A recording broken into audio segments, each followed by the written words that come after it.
Hello everyone, my name is Sloan and welcome to my YouTube channel. Today I thought it'd be fun to go through and I'll show you all the plants that I'm propagating right now. Somebody asked for this in one of my videos in the comments and I thought it was a great idea, so thank you to that person for this idea. And if you have any ideas for something that you want me to film or record, definitely let me know in the comments below because I just might film it. And just so you know, I am a little bit sick, so if I sound a little different, that's why. But we're here, we're recording anyway, and let's get into it. So the first plant that I have to show you is my Syngonium frosted heart, and we're going in no particular order. I'm just kind of picking them up and showing you as we go along. But this guy has been in water for quite a long time. I really need to pot it up and was planning on it, and then I got sick, so maybe I'll do this today. But yeah, I really like it when they get large and are, more mature plants. The leaves can get really big. And it did pop out one tiny little leaf while in water. And yeah, it's definitely ready. She's ready to be potted. So I need to get around to doing that. Another thing that you might notice with the plants that I'm showing is that they have like a bunch of junk all over the leaves. You probably heard me mention if you watch my videos that we're renovating my plant room, office, sunroom, and we've been stripping a lot of paint off of some doors and brick, and these were sitting on the windowsill, and yeah, they got some paint crap on them. Unfortunately, when I realized, I was very, very bummed for a little bit. I'm still a little bummed, but I mean, they will grow new leaves. They've since been moved, so that's not an issue, but yeah, if you just notice that some of the leaves have like a bunch of gray stuff on them, it's paint. Yeah. So this next plant are just a few Njoy cuttings. I don't want to tilt it too much because I don't want to spill it. But yeah, these were just taken from my big Njoy plant, which was also made from cuttings, but yeah, I'm going to be putting these and potting them back up into that pot just to make it more full. I thought about giving these away as gifts. There are some propagations that I'll show you today that I was thinking about giving them as gifts, but now that they're covered in paint, I will not be doing that. I'll take future cuttings, there won't be paint on them. I don't want to hand someone a plant and it's like half covered in paint, so yeah, that's not gonna happen. But anyway, one of the great things about pothos is just how easily they propagate. They just give me no issues, so I'm happy that this is going well. I could probably pot these up too, honestly. I probably won't. I'll probably do these some other day. Next is my big jar of ZZ plants. So I had a large pot of it wasn't that big. Anyway, I had a pot of ZZ plants that just were not doing very well. If you're not familiar with ZZ plants, they're known for not needing a lot of sunlight and not needing to be watered often. And as someone who is pretty lazy with watering, I kind of took that to the extreme. A lot of people will say with ZZs that if you are watering them more than you're paying your rent, you are watering them too much. And I would just completely forget when I was watering it. I mean, I was watering this thing less than I'm paying for my house. Like, I was watering it like every 2 months maybe, and it was in a dark area. Like, I mean, it was just so sad. And the leaves got really dull. I don't know if you would call these leaves. They're pretty succulent. I think they count as leaves. But anyway, it was not doing too hot. So I chopped everything and put it in this jar, and I actually put it in with a golden pothos cutting.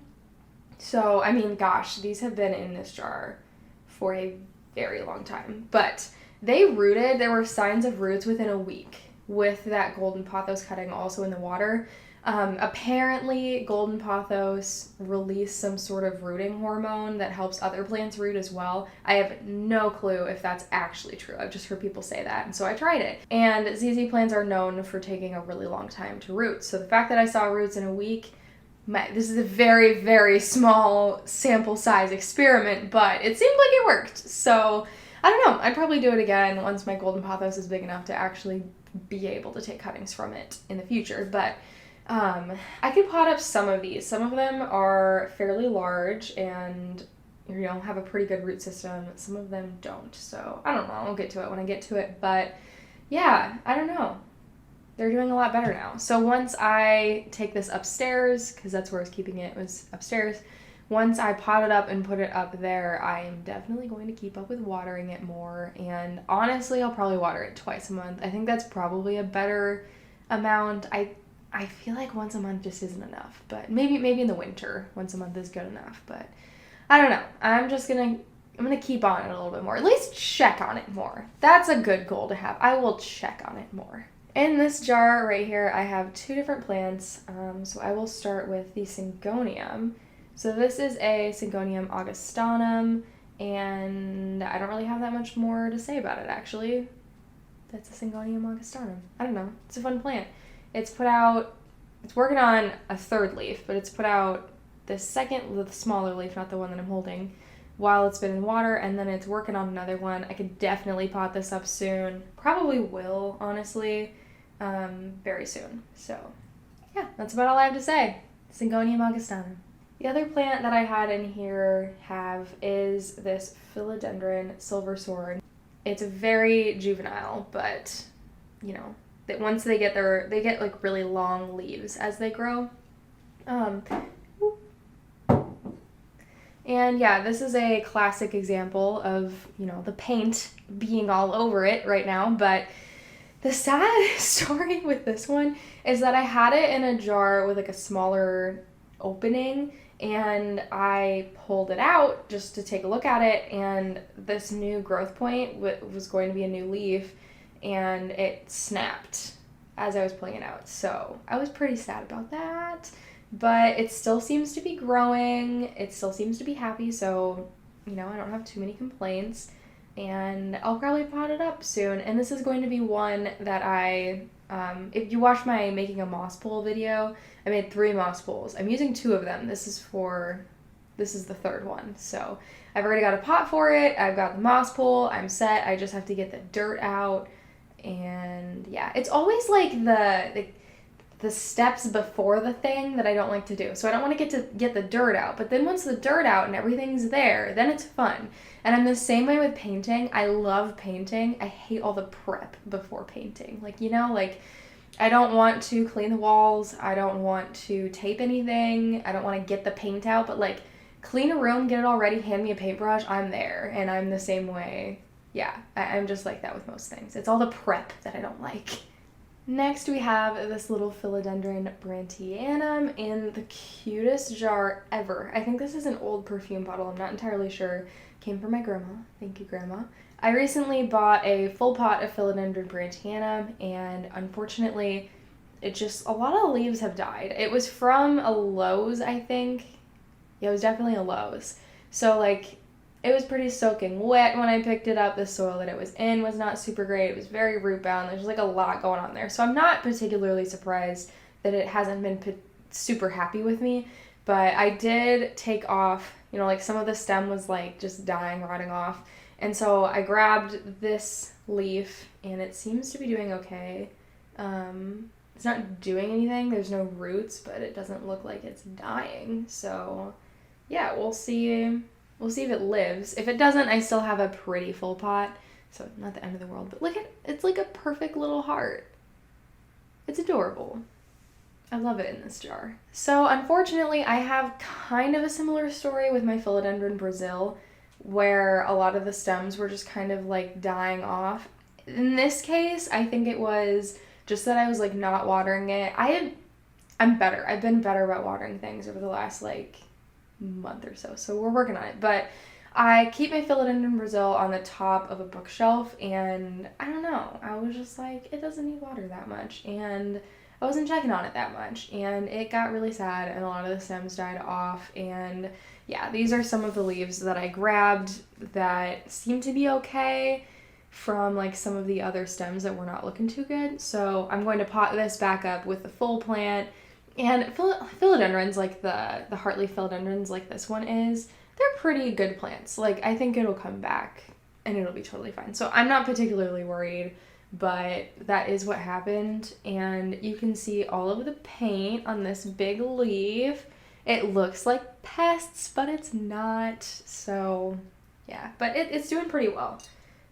Could I pot this up? I'll give it more time, but I do need to change the water on all of these. I don't know if I said that, so I'm going to do that after this video. This next plant is a wish list plant of mine. It's a Philodendron Squamiferum, and you can tell that the leaf shape on this is also kind of the juvenile version of the Squamiferum. When they get bigger, the leaf shape changes a little bit. I'll put up a picture here of an adult Squamiferum that is mature, so you can kind of see what it looks like.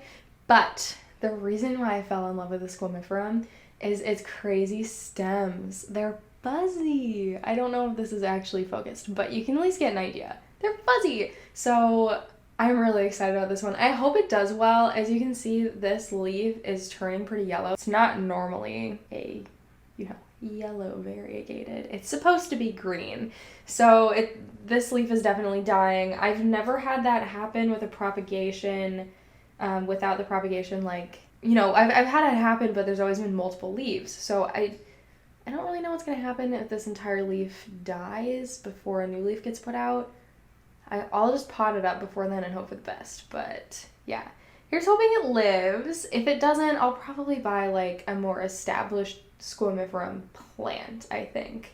I don't know. I've got a lot of cuttings going, and I've had some cuttings die on me recently. And after you've like watched a plant sit in water for like a month or two, and then you plant it in soil and then it dies, it is very sad, and I don't like that. So I might be getting more like established plants and straying a little bit further away from the cuttings. However, on the other side of things, when you put just a leaf in water, I mean, it has to have a node, but like a leaf in water, and you watch it for a month, and then it lives once you plant it in soil, and then it turns into a bigger plant, like that's so satisfying. So pros and cons, of course, but yeah, I mean, established plants are established, and they're just going to keep growing for you most likely, so that's also pretty nice. Speaking of plants dying on us, this is my Maranta silver band, and it just looks very sad. It's been in here probably for too long. I don't know. Yeah, I should probably repot it. It's like a little, almost like moldy. Yeah, I don't know if this one is going to live, but I love Marantas. The silver band is really pretty. This is not a great specimen of the silver band. But the real thing that I'm worried about with this guy is that the roots are like black. They're not black. They're like brownish orange, and they were white before. Here you can there you go. There's the coloring. And they were white, and they just recently changed to this dark color, and just like, I don't know. Are they supposed to be that color? Because they were white. So I don't know if this thing is going to live. Let me know if you know what this like root color change means. Maybe I just kept it in water for too long. I don't know. We're just going to plant it in soil and see what happens, I think, which I don't think that will go well, but I don't know what else I'm supposed to do. So that's probably what I will do. And if you can't tell, this is in an old soy sauce bottle. Reduce, reuse, recycle, All right, and our last plant here is also a wish list plant of mine. It is my most recent addition to all of my propagations. This is one that I bought off of someone from Facebook Marketplace. A few of the propagations that I showed, that's where I did get them from. It was all the same person, a couple different plant purges that she did that I purchased from. But this is my first begonia.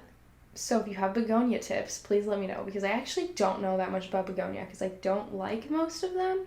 But something about this one, it's called a beefsteak begonia. Like, that's hilarious to me. I don't know. I had to have it. And I don't know. I don't know why it's called beefsteak begonia, but it's got this beautiful red back that maybe people think, hey, it looks like a beefsteak, and that's why it's called that. I don't know. But it's been in water for a few weeks. It's already rooting. Yeah, the way that begonia and Maranta and ZZ plants root is kind of cool because there's no visible node. I'm sure there's other plants. I bet peperomias are probably similar, but especially this and the ZZ were so similar. Like, you just stuck the stem in water, and then the stem started expanding, and then all of a sudden there's roots. It's so cool. So that's been fun to watch. But yeah, I hope that one lives.